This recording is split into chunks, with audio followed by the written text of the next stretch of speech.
What's up, guys? My name is Braden Cruz. I'm with Sooner Marketing Solutions. We'll be streaming live on the Blue Studio Instagram page. So, if you guys are interested in listening on any one of these podcasts, we do our best to stream live whenever they're happening.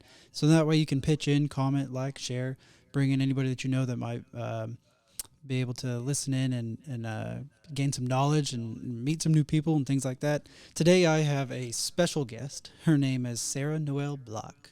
Beautiful name, founder of Tiny Marketing and content strategist and a writer. She helps agencies and marketing departments and solopreneurs create consistent content, resulting in increased trust factors, web traffic, and engagement. Does that sound about right, Sarah? That sounds about right. Awesome. Well, let's kick it off. What do you got? What do I got? What do you got? Man, we've had a lot of conversations lately. Last weekend, I think before we hopped on this, we were talking about um, the importance of branding, right? And as if is it really necessary? And then I think a couple weeks before that, we were talking about process and stuff. And there's a lot of businesses too. There's another conversation. Man, here's 3 points. We've been working with a lot of businesses that are in like between the $2 and $5 million range. And so sometimes we've been trying to have conversations of how do we start working with businesses that are above that. But more importantly is how can we help these businesses that are those tiny teams with tiny budgets, right? Help them grow and scale to the next level. Yep, that is exactly what we're talking about is those tiny teams and tiny budgets and how to make content marketing work and marketing in general work. Content marketing is marketing. It's what we're And doing right now, isn't it? yeah, exactly.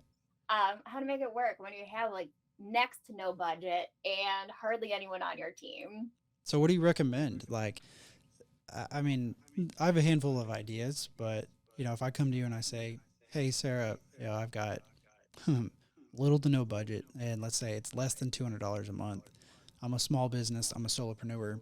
Maybe I'm a real estate agent, or maybe I own a lash and brow boutique or something like that, right? But I'm trying to grow. What ideas do you have?" Yeah, I would start off with picking out a core piece of content that you could create every month that you're comfortable with, and you can do that on your own and then repurposing it like crazy. So I'll use myself as an example. I started as a solopreneur but I like right out of the gate, I had about 13 clients and I was doing all of their marketing for them. I was their virtual marketing director. So I was a very tiny team and I had hardly any time. So I started off with doing live stream shows and interviewing marketers, the Tiny Marketing Show on YouTube. And I started with that. That was my core piece of content. So I was getting a lot out of that because not only was I creating content, I was also networking with people that could connect me to new opportunities or I could subcontract to them. And then I was able to repurpose it into so many different ways. So what I did is I created a system around my interviews and figured out a way to be able to multiply my content and show up for my audience consistently, even when I didn't have a ton of time. I worked with a small HR company, and they're here locally. One of the things this was a great conversation that we had back in May, I believe. Not a big budget, not a big team, but we're like, what's something that we can do that not really anybody else in their industry here locally, let's say within 200 or 300 miles. Like there's no other business. There's one that's like I think north of us in Kansas and like Wichita, and there's a HR lady that she does a lot on social media and she does podcasts and she does like Facebook Live videos and stuff like that. But she's kind of been able to get to that point to where she has the time and the flexibility to be able to do it right, and potentially even the budget to boost or promote or advertise. So with them, we were like, okay, well, let's start with some foundational pieces. Like, is the is your website good? Like, is it easy for people to call to see the numbers to submit a form? Like, do they understand what you offer and the different options that of the services and stuff like that, right? Um, and so what we did is we were like, okay, well, let's work on your website a little bit. Let's create a plan to publish 20 episodes, 20 podcast episodes that Mhm. answered questions in 15 minutes or less. You can bring in some guests, but they were like, I was like, get really dumbed down and explain this stuff because nobody understands insurance, right? Like, Yeah. what is the difference between Medicare Part A and Part B? And so they kind of they came in for a 5 week period. I think the total time spent was about 15, maybe 20 hours, like planning, prepping, recording on their end. And so we created 6 months worth of podcast content and social media content as well in like 5 weeks. And so, like, when you don't have a big team to be able to help you consistently do this stuff, it's like, okay, well, yes, I need content out right now, but how can I be efficient if I focus and I put this together as like a project and I say I'm gonna put my time together for the next 30 days and I'm gonna spend every Monday for 2 or 3 hours doing this, then you can plan it out a little easier and then figure out, you can strategize a little bit better rather than just being like, oh, I've got to post today. Oh, wait, I got to repost this here, and oh, I got to rewrite this caption, and how do I get it to this platform? You know. That's a great point. Batching is key when it comes to tiny marketing departments. I do the same thing where I do all of my interviews within probably a month, but it fills my entire season of content. So I Mm, get it all done at one time, and then I have my own team now. So I have a video editor who will slice and dice. Each of those interviews gets cut into three different live stream episodes, and then I have a podcast editor who turns it into a podcast, and then from there we branch it out into social media, what emails, mm-hmm. but do it all in a batch so you can systemize it, you can schedule it out all at one time, and then you don't have to think about it anymore. It's especially important for those solopreneurs and one person marketing departments to do it that way. Yeah, spend one day a month, like a whole 8 hours or 10 hours, batch out some content, schedule it, and get a little creative with it, right? Then you're more efficient, and it's not weighing you down as much, right? And you have content going out every month, and that's actually a strategy that I implemented several years ago when I first started. I've been in the industry for 10 years. Started back when I worked in New York City for several different agencies, doing a lot of experiential events, activations, campaigns, stuff like trade shows, street team stuff, and things like that.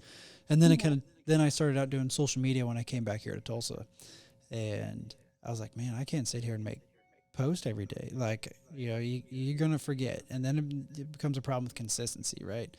Yeah, So and a not year, always creative either. You have yeah, to, when you're like, feeling that creativity, you got to do it all at once.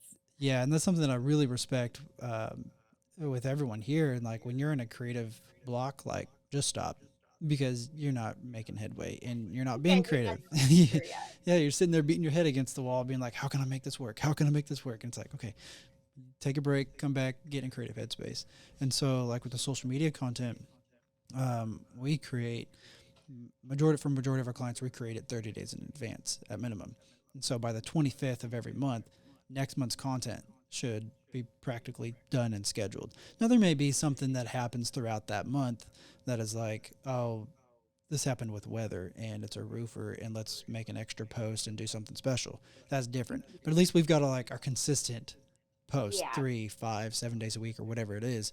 And then there's some clients where we do it like 2 weeks at a time because there's some where we make stories 3 days a week, or sorry, three stories a day, 7 days a week. So that's a lot of content. that is a lot. You have to be really agile too. So Yeah, and so you're probably doing it in sprints.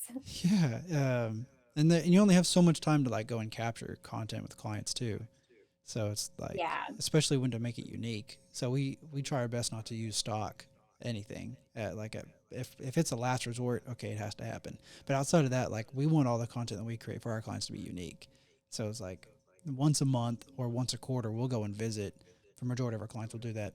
Go and visit their location or their project, their office, their storefront, whatever it is, spend an hour to 2 hours getting a little creative, capturing some unique content, people being people, and using that for their social media posts for like the next month, the next 3 months. And it gets a little easier as you get more opportunities to go and like capture that content and it starts compounding, right? So we work through a couple landscaping companies, and so one of them is like, we talked about pushing fall services like um, debris removal, tree limbs and stuff fall down, pick it up, and leaf removal and stuff like that. I was like, I don't have any content for that because we didn't do this last year. So, Yeah. but one of the cool things is like when springtime comes around, I've got a lot of really great content that I can use to promote your services because we work together in the springtime, you know? Yeah, that makes sense. That so all of your clients then are local, or you have to Um, travel to visit them. no, well, I mean, they're local, like in the state of Oklahoma. Yeah. Yeah. Hmm. Well, that's good. Yeah, that makes complete sense. Batching it and just systematizing what you're doing for each of your clients. That's how I work with my clients too, is we plan out the content quarterly, Hmm. and then every month we do the content for the next month so it's ready for them. Yeah. And you can, for those that don't know, you can batch out your TikTok videos directly on the TikTok platform, up to 10 days out. And with Oh, Facebook and nice. Instagram, you can schedule your posts, your stories, and your reels straight through the Creator Suite. And I don't think there's any scheduling abilities within the LinkedIn platform itself. But there are some really cheap, like, social media management platforms out there. So takes Yeah, some I Google use, search. well, we were talking earlier about StreamYard. So I can Oh, yeah. I'm schedule glad out you my mentioned that. yeah, my LinkedIn lives through StreamYard. You can schedule them out ahead of time. And since I'm recording this now, um, we'll publish this to our Sooner Marketing YouTube channel. But I've got Streamyard pulled up, so this is pretty cool. And this is what you use. Yeah. Okay, how does it work? So you come in here, what, you just upload a video, kind of pick a theme, apply Well, your logo, or what? I record them in here, and you can go live where you're just live, or you can you can record on here and then edit it and then upload it so it shows live everywhere, and then it will distribute to all of your social media channels. But the nice thing about StreamYard, and I'm not getting paid to talk about it, Oh yeah, this is is a non-promotion, right? yeah, there is no affiliate link here. I'm gonna sign Um, up to be affiliate now. the thing I love about it is that you can set up brand kits. So when I'm creating videos for my clients, I have their brand kits in there already. So Wow, that's so cool. yeah, all of their colors, their logos, everything is already in there for me. And it's free to get started, it looks like, too. Yeah, Screen I sharing am on, I think banners. I'm on professional. I'm on the highest one, but even that one's cheap. Yeah, $40 a month, or just pay it annually and save some money. Ah, this is a really cool platform. Um, Yeah, I like it a lot. Before exploring it too much, I was like, we were talking about it a little bit before we got started, and I was like, I got to look that up because I've been looking for the last time I looked for a platform to be able to go live on, a software to go live on multiple platforms. It was an insane amount of money. It was like 2 grand a year or whatever it was. Oh, yeah, no, StreamYard is not. And you can download your wave files from there too. So I use my interviews that I record on StreamYard for my podcast. Hmm. So what other, with anybody else? Maybe it's something that you do, or with anybody else. But how do you try to be efficient or work with budgets? I mean, yeah, like is there anything else that you've talked about with other people in the past, or like, okay, this is what worked for me, or this is what I've tried, or Yeah, I mean, systematizing my content creation is the most important thing. So going back to creating that core content and then having a plan around repurposing and distribution for it. Because one interview will create 3 months of content. So it's one what? hour of my time. Yeah. That fills 3 months of my content calendar if I choose to do it that way. And one thing that everybody says about me is, how do you always show up? How are you creating original content on every single platform and you're doing it regularly? And I'm not. I'm not. Yeah, how are I you mean, sitting here posting every day on 6 different yeah, platforms or whatever, right? I am totally not. So I would say if you show up twice a week on each of those platforms, that's good enough. And what I do is I'll take something that blew up on one platform and repurpose it for another. So, like if I had a LinkedIn post that did really well, I'm like, okay, this resonates with people. It's not going to directly correlate with a reel. So, I'll use Hmm. that same content and create a quick reel on the same topic. and, add a trending sound to it or whatever. And then it'll usually do pretty well on the other platforms too. Or if I had a tweet that had a ton of engagement, I'll screenshot that tweet and then I'll create a post on LinkedIn, use that tweet, and that usually blows up too. So that's what I do. That's how I'm showing up all the time. That's cool. I can't get into Twitter, and I've I, tried. it took me a really long time. If you look on my Twitter account, you'll see my account opened in 2008, but I didn't even go on it much Yeah. until like the last year.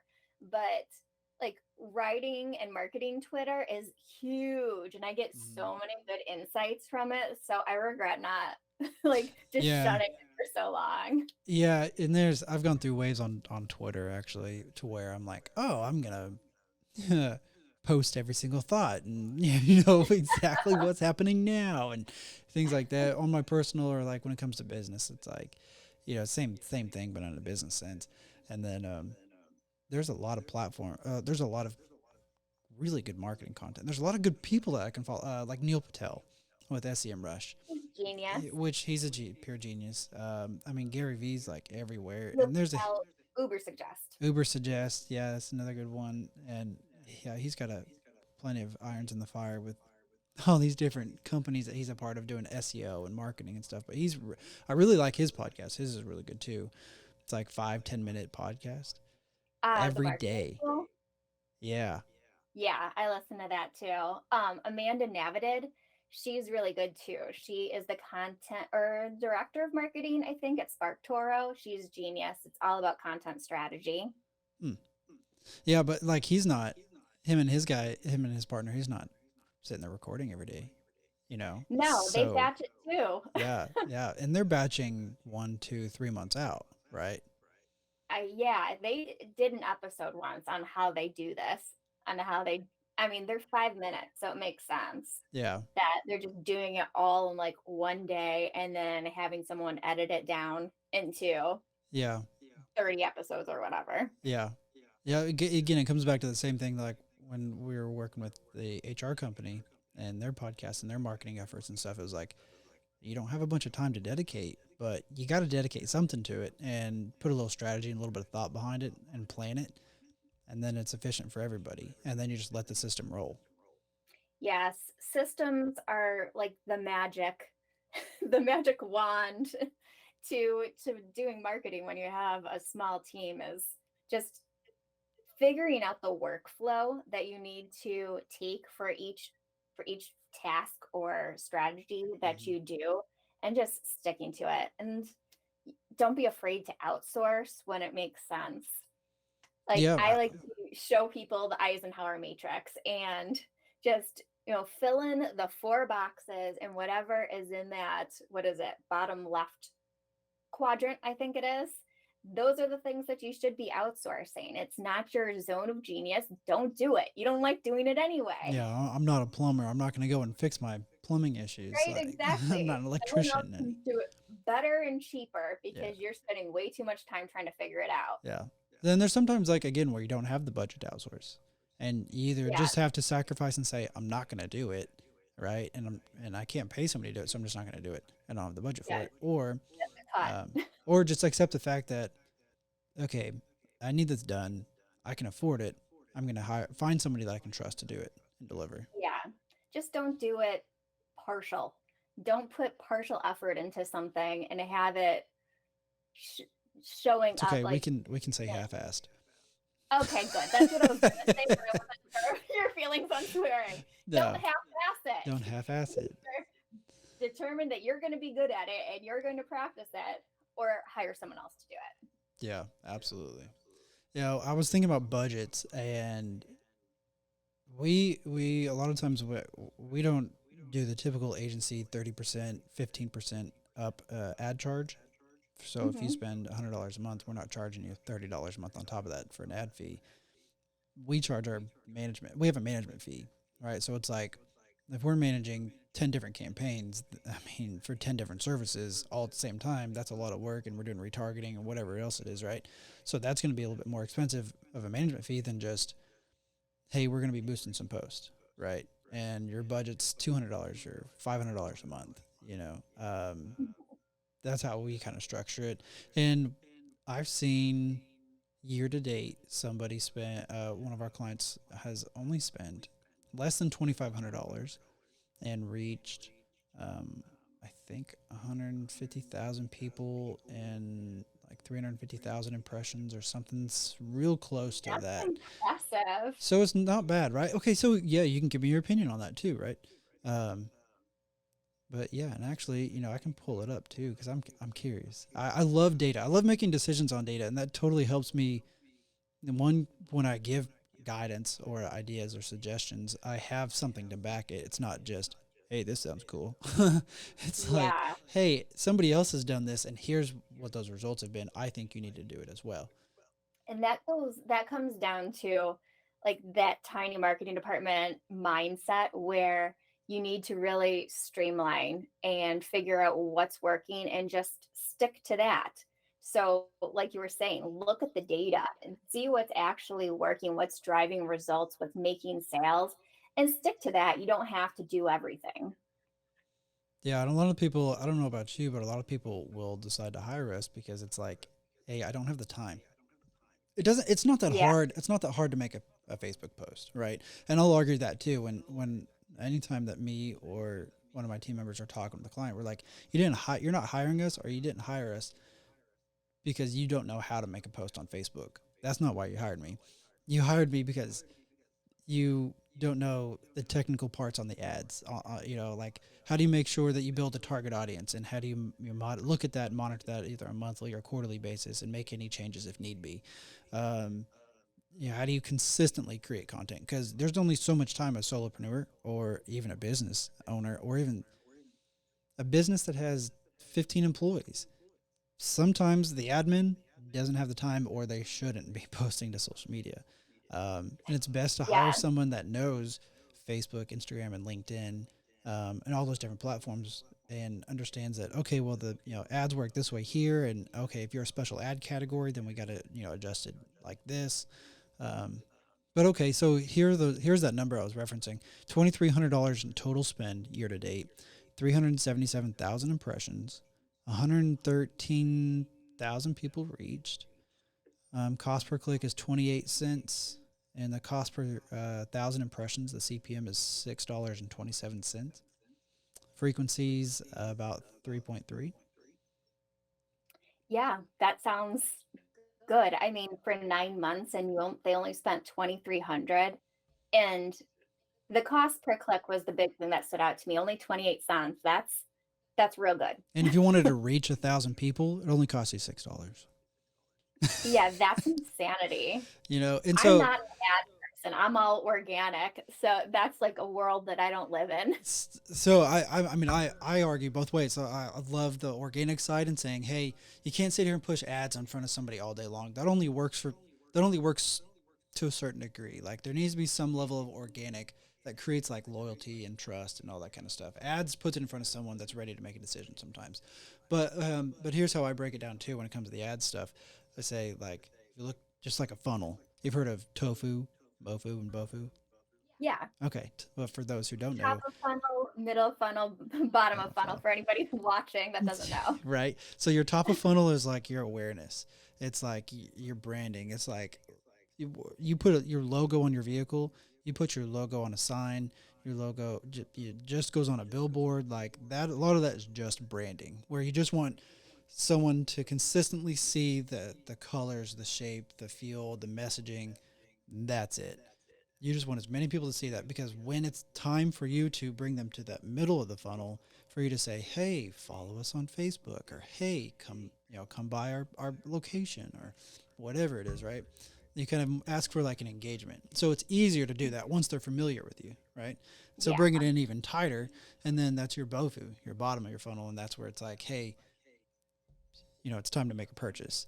Um, Here's a discount and a sale, but it expires tomorrow. It's a flash sale, 24-hour deal. Like, people are going to be more apt because they've already seen your logo in many places, and they're aware of who you are. So they make some sort of identification. It makes it easier for them to go to your Facebook page and like you. They've already liked you on your Facebook, Instagram, whatever it is.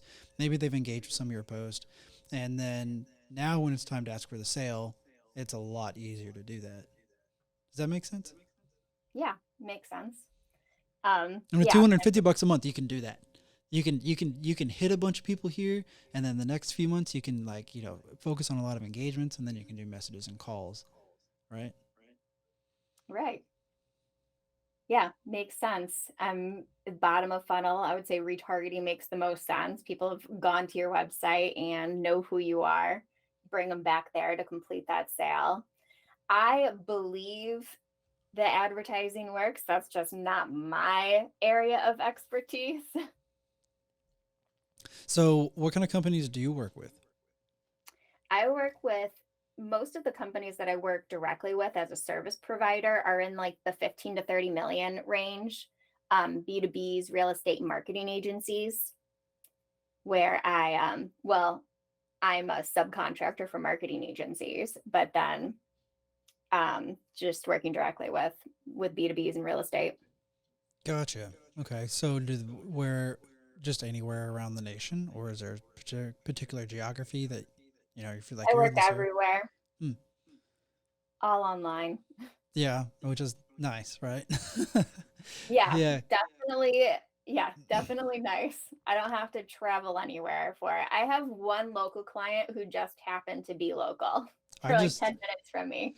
I But just that was traveled for a gig out to Brooklyn for a company called Babe, and yeah, if you look them up, it's a seltzer drink or something like that. The new bubbly trend. It's another one of those brands, and flew out to Charlotte, picked up the stuff, and then went out to Brooklyn, set it up, and left and came back.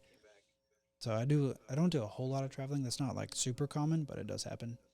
Um, but then, like, when it comes down to who's going to create the content, sometimes you can't always trust the client to do that. So that's why we take it off their hands to do that. They mean, again, Mhm. why did they hire us? Most of the time, it's because they don't have the time. You know, Yeah, I would say it falls 50% that way. They don't have the time, and 50% they need an expert who knows how to do it right. yeah, yeah, totally agreed. Um, so I was thinking about, like, any other ideas on, hey, I don't have the time to do this.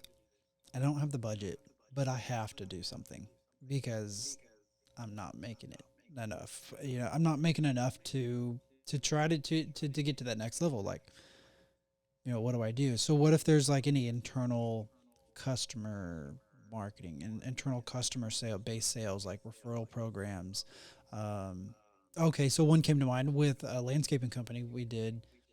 We just like whipped up some business cards, went out and printed 500 of them, and they were part of his referral program. And you could scan a QR code, and then it takes you to the contact page, and it says, "Where did you hear?" You know, put in somebody's name, and they give like a $50 Visa gift card, and then the other QR code takes them to their Facebook page. Well, I work in the online world. So whenever a client comes to me and they're in a desperate situation where it's like, we need to get in front of people fast and I don't have an audience yet, that's when I bring in partnerships. Partnerships are key. Be guest on podcasts and use like a lead generation funnel there. Have a lead gen ready to give to that audience.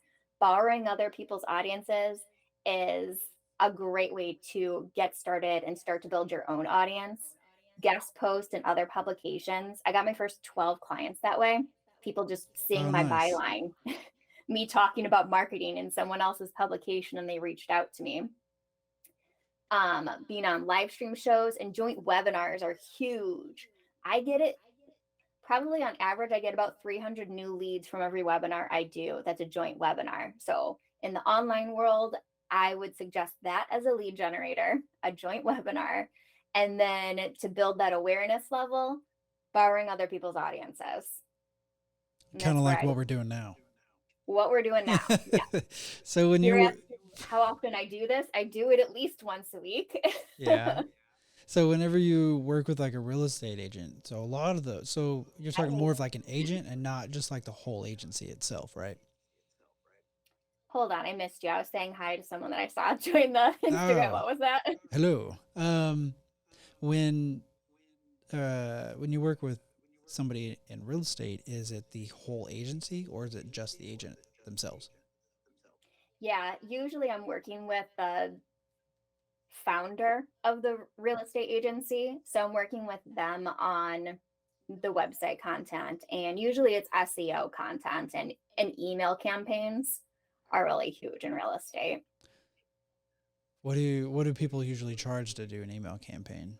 Because I've seen numbers all over the place. And I know that Depends. there's an art to email marketing, just like there's an art for postcards and direct mail. Yeah, it depends on the campaign, but I would say average for like a 7-part campaign would be about like 2,500.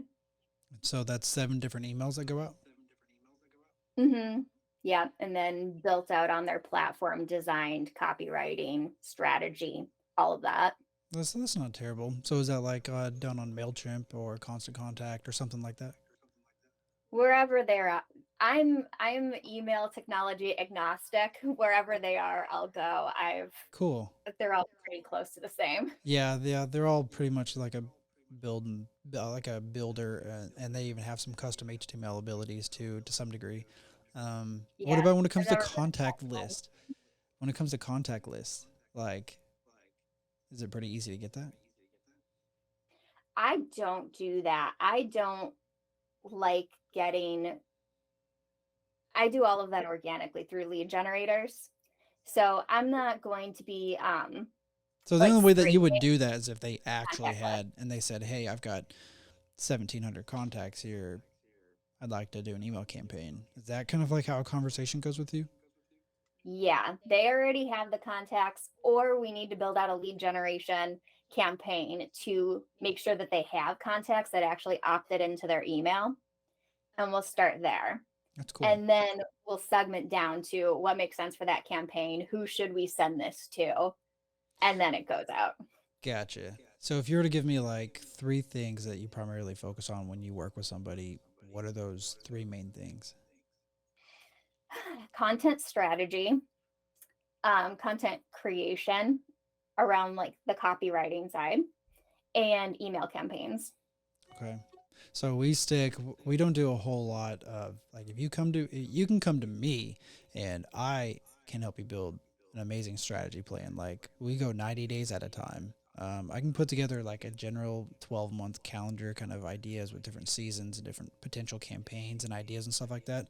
Mhm. But when it comes to the strategy, it's not huge as a part of Sooner marketing. We love the implementation side. So we get it done. We publish it. We come out. We shoot it. We make it. Get it out. So sometimes companies will hire like a strategy company, and they'll be like, "Hey, here's basically what we recommend." And I think there's an HVAC company that paid a decent amount of money to have a 12-month plan, and it was a basic presentation that basically had some ideas and some suggestions on where to spend money. And so then they came to me and they were like, "Hey, here's what the strategy was on the suggestions." And I was like, "Well, in my personal opinion, or professional opinion, here's where I agree on majority of these areas. But then on a couple of these, I think it's going to be difficult to compete with, especially in HVAC. If you're trying to compete with Google Ads here in this market, we have a couple big competitors, big players, and so they spend some good money on PPC." Yeah. And so, do you want to spend $20 a click and rack up a $500 budget? I'm like, that budget's going to go quick. So you're going to need a $5,000 budget to start competing with some of those players that are willing to pay for those cost per clicks and stuff. So the 3 things that we kind of really focus on, backing up on that: websites, design and SEO, social media management, and video production. Oh, nice. Yeah. Opposites. We would mesh well. Yeah, I know. So that's going in 30 some minutes into this, that's kind of like what I was thinking. I was like, where so okay, so this goes back into the another thought. So people tend to I've noticed that people tend to just say, "Okay, you're the web guy." you're you do the social media, and it's like, "Okay, well, yes, but there's other things that I can help you out with, or that I know people that I trust or that I work Yeah. with that can help out with these areas. Like, I won't sell you on email marketing, but if we have this conversation and you can't do it internally, come and talk to me. Me as the strategist, I will bring somebody in to help facilitate that part that I know, that I've trusted, I've worked with, rather than you going out and doing it yourself and failing, and wasting that money. Yeah. It's so much better. I know time and time again, it's better to hire somebody that definitely knows what they're doing, that you can trust and talk to and have a relationship with, opposed to just you know guessing it and DIYing it a lot of the times. Would you agree? Oh, yeah, I do that all the time where like for a long time I was doing the video marketing and social media management for all of my clients, and then I was like, that's not my cup of tea. But I have a huge network of people that are amazing with it. So while I can still come up with the strategy, I didn't like the implementation part of it. But I know people who are amazing, and that is the thing that they love. Yeah, my ideal goal right now are three main focuses that we've kind of niched on in the last few months are those three things: the web design, SEO. Web design and SEO are kind of like in the same wheelhouse. Like, how can you offer web design but not do any SEO? Yeah. So it's like, Yeah. so we kind of just say web design and SEO, and then social listings, social and video. But then my whole idea was to come up with a like actually full service marketing department. Like, you have not just an account manager, not just a babysitter, but you have a marketing professional, an external marketing director, Hmm. and I'd have one of those. I have one of those people here. They'd only have three or four accounts. That's it, and they work Yeah. 5 to 10 hours a week with each one of them, and then they have a team behind them to actually shoot photography, to do video, to do social, Google Ads, SEO, manage the website, knows how to code, somebody that does emails. You know what I mean? So Yeah. so I've noticed that a lot of times, like, trying to build that internally for a team that is for a company that's $5 million revenue, or 10 million, or even 15 or 20, is difficult to have those resources readily available, and they still continually to outsource throughout until they're 25 million, $20 million companies, to where they can have three or four marketing people that has a pretty diverse set of skills. Maybe have a graphic designer that also is good with photography. Maybe have someone that is really good with strategy, and someone that's creative with making content on social media, and so on and so forth. But so that's kind of like my ideal vision. It's just like, save the money, save the hassle. I'll grow with you till you hit 20, and then leave. go Yeah. go and build your own team, because at that point you're going to have the money to be able to facilitate salaries for these people. Yeah, when I first built out Tiny Marketing, that's what I did. I created pods for my clients. Oh, that's cool. So it was the same thing where you basically had a virtual marketing director, and then you had fractionalized team for each of those services that you needed. Mm-hmm. And it would be like one pod per every four clients or whatever. Mm-hmm. Um, yeah. And then it became overwhelming for me though, as like the head to do the overarching strategy for all of the clients that we were doing that for. It would have worked. It was very successful if I didn't get burnt out on doing it that way. Yeah, yeah, being able to grow that is difficult. And having more than just an account manager is important. That person that manages those three and four accounts, they need to be able to understand the verbiage, the vocabulary, or be able to understand data, be able to read reports and answer questions on all these different aspects. Like, I need to be able to understand video, social, web, ads, email, like statistics on, or insights on Google Analytics and Google Search Console, because I remember when uh, we had an account manager, and it was like some of the terminology was difficult for her, and having those conversations and being able to pick up where the knowledge that I have was difficult. Mhm. So one of the Yeah. things that I did was I created an Etsy shop. I said screw it. And I created an Etsy shop, and I started creating these things to help people with tiny teams and tiny budgets, which this is perfect timing. And so I don't mean to do a whole bunch of self promotion on that, but I mentioned that because I created 37 flashcards, study cards, that you can download as a PDF, take it to Staples, and print it for like $15. and you can sit there and you can learn what responsive design is, what A/B testing is, what email this and that, and um, I don't know. There's a ton of really great That's cool. terminology in there. So I've met a lot of people that have been to college and have spent tens of thousands of dollars on a degree, but don't know what A/B testing is. That don't know what frequency is. They don't know what some of these things are, to where it's like, hey, you come into any one of these marketing positions, I need you to understand generally what it is. Like if we're doing an That A/B test, why as a graphic designer, you may not be running the test yourself, but you need to be understanding how to make the graphics different, unique enough and different. So then when we you do need the to A/B have test, a visual brand for your specific business and stick to it yeah, so you become identifiable wherever you are. yeah, Um, but yeah, that makes sense. The head of that pod needs to be a marketing strategist that knows what they're doing. yeah. So, did you? I didn't get a bachelor's degree in marketing or anything. I everything that I know, I've learned from the last 10 years of experience. Um, and I hope to be the dumbest person in my company, to where everyone else is smarter than me and knows more than me, because I've found the right people and put them in the right positions, you know. Yeah. But outside of that, where do you have other people on your team that help you? Like, how do you come across the knowledge gap with people that you hire or subcontract, either one? Yeah. Within each of their own expertise levels, I find the expert, the person who I can come to and say, what would you recommend for social media?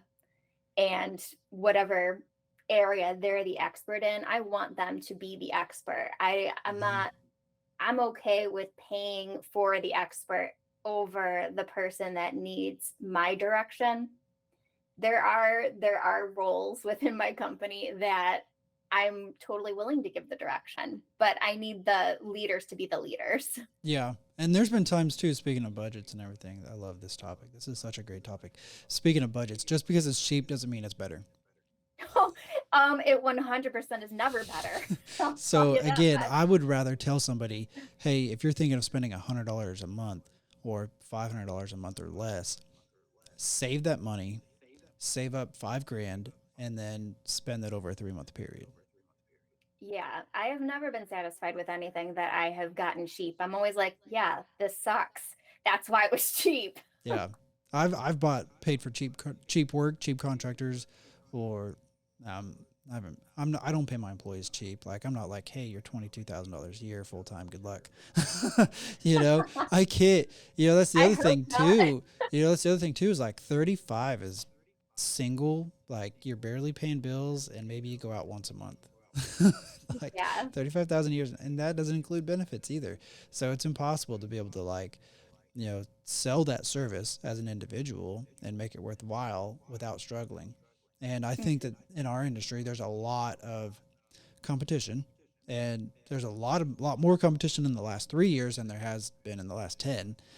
Um, Everyone's just made it so easy to pick up a phone and grab it and start marketing. And a lot of like Wix DIY, Weebly, Squarespace, a lot of that's DIY, which is great for your starter websites and stuff. But when it's time to integrate and automate and make things a process, sometimes it's a little bit more difficult with some of these DIY platforms. So it's like, okay, now you need to jump on WordPress and you need to, pay the premium for that kind of stuff. Yeah. Um, but yeah, so coming down to, like, again, that budget, spending 5 grand over a 3 month period opposed to just spending $200 a month and wasting it and blowing it. So, I've had a contractor that I've had to hire 3 contractors for a project. This was several years ago, probably 6 years ago, 7 years ago. Wound up getting me into like a $60,000 or $80,000 lawsuit, and Really? yeah, it was over a web design project. Um, and that's one hell of a story. I'll have to tell you probably off the air. Yeah, yeah. And y'all don't think, web design. You don't think these marketing, contracts or whatever, can't be a big deal, but sometimes they can. And also, I've learned too, be careful who. And this is going to be a little crass, but be careful who you get in bed with. Even on a professional level, and make relationships with, because sometimes people have different intentions, right?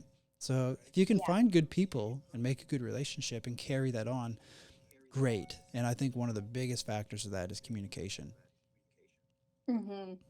Yeah, um I have a podcast episode about like how to start that outsourcing and find the right people, and always start with test projects that are very temporary and start to build that relationship first. Get those recommendations from people who have long-term relationships with Yeah. contractors. Like my team, I've one of them is watching right now. I've been with them for years. I've worked with the same exact subcontractors for years, and that's because of doing small test projects first, getting recommendations from Yep. my friends that are in the industry, and they've all been amazing. I don't have a whole lot of friends in my industry. Not a whole lot. I have a handful of like photographer and videographers that I know.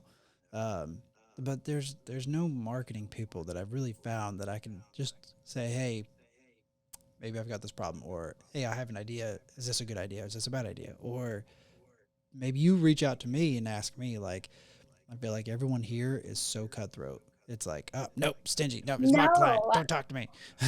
And I'm like, make hey, a listen, friend. listen, you take. Actually, I lied. There's one local agency that I really like, but they don't I don't they don't do like certain things, right? That we will, and so like that's where we'll mesh, and they may Yeah, upsell it and we may discount it, or vice versa.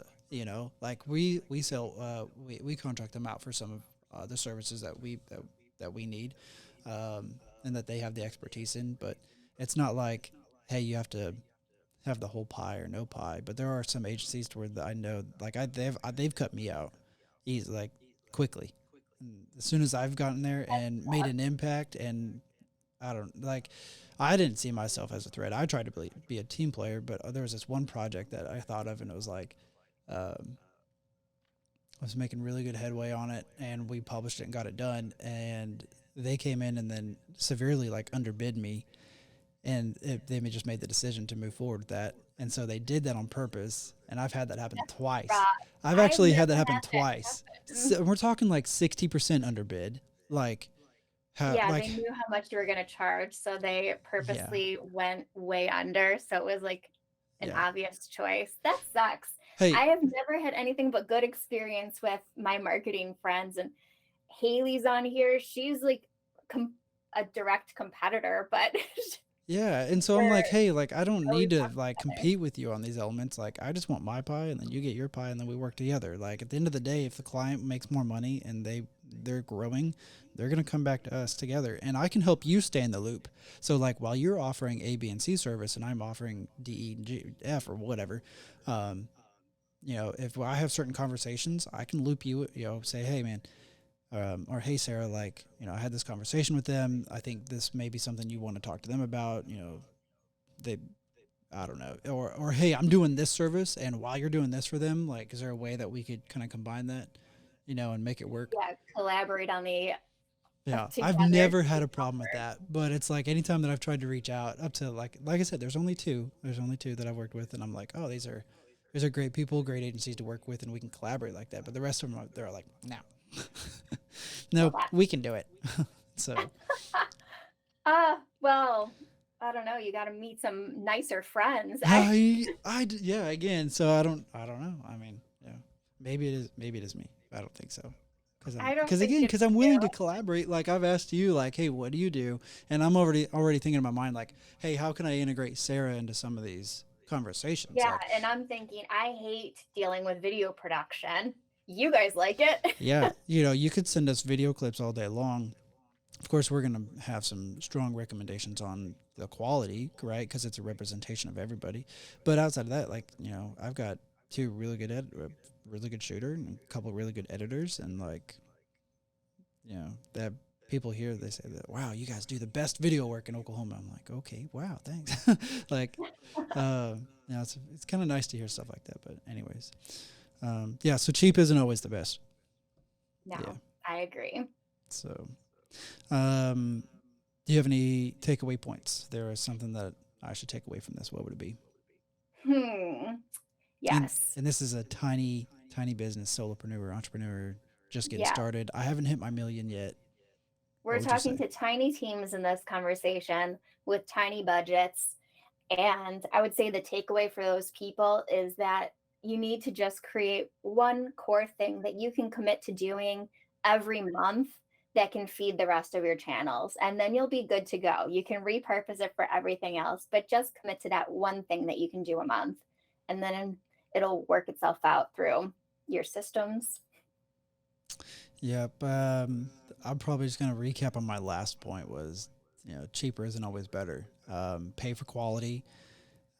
Test out a contractor, test out an agency, test out somebody with a small project. If they come to you and they propose you with something that's 10x your budget, say, hey, this is my budget. Is there something that we can test out a relationship with this budget, right? Even if it's a 90-day thing, like, I don't know if it's a free trial or if it's discounted for 90 days and, it's not the full extent of the service. Like maybe it's partial. Like there's different creative ways to do that, but um, cheaper isn't always better. $99 a month isn't best social media management. No, no, it wouldn't be. I don't know anybody who, if you have any self-respect or like, expertise at all, you're not going to charge that little. You're worth more than that. Yeah, hopefully. And if you're not, you probably shouldn't be doing it, right? Right. It's like, hey, I'll build your house. It's only going to cost you 20 grand. You're like, okay, sounds good to Yeah, me. I'm terrified at that Yeah, I'm prospect. terrified at that point. Yeah. So, well, awesome, Sarah. It's been a pleasure to have you on the podcast, and I know with those that have watched on our Instagram lives, they've appreciated it as well. And we'll have to schedule another time soon with another topic, and I might have to bring you on that Brews and Business podcast sometime. Yeah, I'm gonna have a pumpkin brew for the fall. Yeah. Yeah, we'll have to do that. So I've been actually, speaking of which, I've been making pumpkin spice lattes here at the office. I got some syrup and I brought my espresso bar. When we moved into the office last year, I moved all my coffee stuff from my house and moved it here into the office. I used to work at like 3 or 4 coffee shops before I had started my business. So I'm a little bit, my blood, I don't have blood. It's all caffeine and coffee. Only half of it is. So Too bad I'm not close to Oklahoma. I want some pumpkin spice yeah, coffee. it's funny. My team comes in here into the office, and they're all like, 8 a.m., 8:30 or whatever. And they're like, Braden. I'm like, yeah, you want a pumpkin spice latte? Or you want a caramel macchiato? You want a white chocolate mocha? Oh my gosh, I'm living in the wrong state. Yeah. So, all right, awesome. Well, I appreciate you guys for joining in, and we'll catch you next time. All right, thanks.